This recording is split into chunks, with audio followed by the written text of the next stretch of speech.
അപ്പോഴത്തേക്കും നമ്മുടെ കനക പറയുന്നുണ്ട് അല്ലെങ്കിൽ തന്നെ ഇതൊക്കെ എത്ര കാലത്തേക്കിന് മൂടി വെക്കാൻ പറ്റും എന്ന് പറയും കേട്ടോ. അപ്പോഴത്തേക്കും തിരുമേനി പറയുന്നുണ്ട്, ആ നല്ല കാഴ്ചയല്ലേ കണ്ടത്, എന്നാൽ ദേവിയോട് നന്ദി പറഞ്ഞോളൂ എന്ന് പറയുന്നുണ്ട് കേട്ടോ. അപ്പം കനക മനസ്സ് കുളിർന്ന് പ്രാർത്ഥിക്കുകയാണ്. ഒത്തിരി സന്തോഷമായി കേട്ടോ കനകയ്ക്ക്. അതിനുശേഷം നമ്മുടെ ദേവയാനും നയനയും കൂടെ ഇങ്ങനെ കാറിൽ വന്നിട്ട് മുല്ലപ്പൂ ചേച്ചി ഉണ്ടല്ലോ അവിടെ ഇറങ്ങുവാണ്. അപ്പോഴത്തേക്കിനും അവിടെ ഇറങ്ങിയിട്ട് ഒരു 6 മുഴം മുല്ലപ്പൂ വേണമെന്ന് പറയും കേട്ടോ. അപ്പോൾ സാറുമായിട്ടാണ് സാധാരണ മേഡം വരാറുള്ളതെന്ന് പറയുവേ. ഇതാരാന്ന് ചോദിക്കും കേട്ടോ. ഞാനൊരു ആൻറ്റിയാണ് ദേവയാനി പെട്ടെന്ന് പറയും കേട്ടോ. എന്നിട്ട് മുല്ലപ്പൂ കൊടുക്കും, പൈസ കൊടുക്കുക. പൈസ കൊടുക്കുമ്പോഴത്തേക്കിനും പിന്നെ എമൗണ്ട് തിരിച്ച് മേടിക്കത്തില്ല കേട്ടോ, ബാക്കി ബാലൻസ്. അപ്പം മുല്ലപ്പൂവിൻ്റെ അവിടുത്തെ ചേച്ചി പറയുന്നുണ്ട്, സാറ് വന്നാലും ഇങ്ങനെയാ, ബാക്കി ബാലൻസ് മേടിക്കാറില്ല എന്ന് പറയും കേട്ടോ.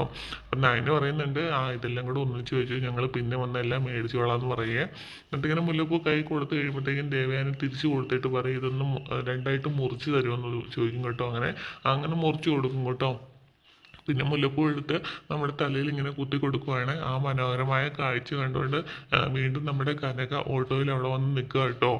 വണ്ടി വിടുന്നില്ല. ഓട്ടോക്കാരൻ പറയുന്നുണ്ട്, എനിക്ക് സമയമാകുമ്പോൾ പോകാമെന്നൊക്കെ പറയുന്നുണ്ട് കേട്ടോ. അന്നേരം കനക പറയുന്നുണ്ട്, നമ്മുടെ മുന്നിൽ നമ്മൾ അമ്പലത്തിൽ വെച്ച് കണ്ട ആൾക്കാർ അവിടെ നിൽക്കുന്നത് പറയും കേട്ടോ. അപ്പോഴത്തേക്കിന് ഓട്ടോക്കാരൻ പറയുന്നുണ്ട്, അതിനിപ്പോൾ എന്താണെന്നൊക്കെ ചോദിക്കുന്നുണ്ട്. വീണ്ടും അങ്ങനെ അങ്ങനെ കനക ആ മനോഹരമായ സുന്ദരമായ കാഴ്ച കണ്ടുകൊണ്ട് നിൽക്കുവാണ്. അതിനുശേഷം ദേവയാനിയും നമ്മുടെ നാനയും പോയിട്ട് വരാമെന്നൊക്കെ പറഞ്ഞിട്ട് പോവാണ് കേട്ടോ. അപ്പോഴത്തേക്കും നമ്മുടെ കനക മുല്ലപ്പൂവിൻ്റെ അടുത്തേക്ക് വണ്ടി വിടും പറഞ്ഞിട്ട് അങ്ങോട്ടേക്ക് ചെല്ലുകയാണ്. എന്നിട്ട് പറയും, ഒരു 3 മുഴം മുല്ലപ്പൂ എന്ന് പറയും കേട്ടോ. അപ്പോഴത്തേക്കിന് ശരി, ഓക്കെ തരാമെന്നൊക്കെ പറഞ്ഞ് എടുക്കുവേ.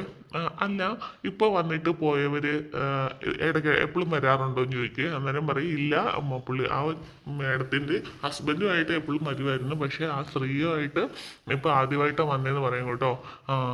എന്നാൽ ഇനി നോക്കിക്കോ, അവരിനി എപ്പോഴും വരും എന്ന് പറയുവേ. അപ്പോഴത്തേക്കിനും നമ്മുടെ പൂ ഓർക്കുന്ന ചേച്ചി പറയും, ഒരു ജോത്സ്യൻ്റെ അടുത്ത് പോയപ്പോഴത്തേക്കിനും പറഞ്ഞിട്ടുണ്ടായിരുന്നു, ഇനി നല്ല കാലമാണ്, ബിസിനസ്സൊക്കെ നല്ല രീതിയിൽ നടക്കുമെന്ന് പറഞ്ഞിട്ടുണ്ടായിരുന്നു പറയും കേട്ടോ.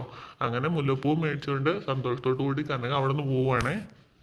പിന്നീട് കനക ഇങ്ങനെ മനസ്സിൽ വിചാരിച്ചിട്ടുണ്ട് കേട്ടോ, ശരിയാണ്, ഇനി കരളിൻ്റെ കഥ അമ്മായിമ്മ അറിഞ്ഞു കാണുമായിരിക്കും, അതുകൊണ്ടാണ് എനിക്ക് ഇത്രയും സ്നേഹം എന്നൊക്കെ മനസ്സിൽ ഇങ്ങനെ വിചാരിക്കുന്നുണ്ട്. അങ്ങനെ നമ്മുടെ നയനയുടെ കാറ് ഇടയ്ക്ക് വെച്ച് നിർത്തുകയാണ് കേട്ടോ. അപ്പോഴത്തേക്കിനും പുറകെ നമ്മുടെ കനകയും വരുന്നുണ്ട്. അപ്പോഴത്തേക്കിനും അമ്മ ഇനി ഇവിടെ ഇറങ്ങി, മോൾ ഇനി ഇവിടെ ഇറങ്ങിക്കോ, ഞാനിങ്ങനെ അങ്ങനെ അങ്ങോട്ട് പോയിക്കോളാം എന്നിങ്ങനെ ദേവയാനി പറയും കേട്ടോ. ശരി ശരി അമ്മയെന്ന് പറയാം. അതാ ഒരു ഓട്ടോ വരുന്നുണ്ടെന്ന് പറയും, കൈ കാട്ടുവേ. അപ്പോഴത്തേക്കിനും ആ ഓട്ടോ കനകയായിരുന്നു അതിൻ്റെ അകത്തെ. അപ്പോഴത്തേക്കിനും പറയാം, എടാ ചെറുക്ക, നിനക്ക് എത്ര രൂപ വേണമെങ്കിലും തരാം, നീ അത്ര ദൂരം പോവല്ലേ, ഇവിടെ നിർത്ത് പറയും കേട്ടോ. അങ്ങനെ അവിടെ നിർത്തുവേ. അപ്പോഴത്തേക്കും തൊട്ട് പിന്നാലെ തന്നെ ഇന്നൊരു ഓട്ടോ വരും കേട്ടോ. ആ ഒരു ഓട്ടോയിൽ കയറി നയനെ വീട്ടിലോട്ട്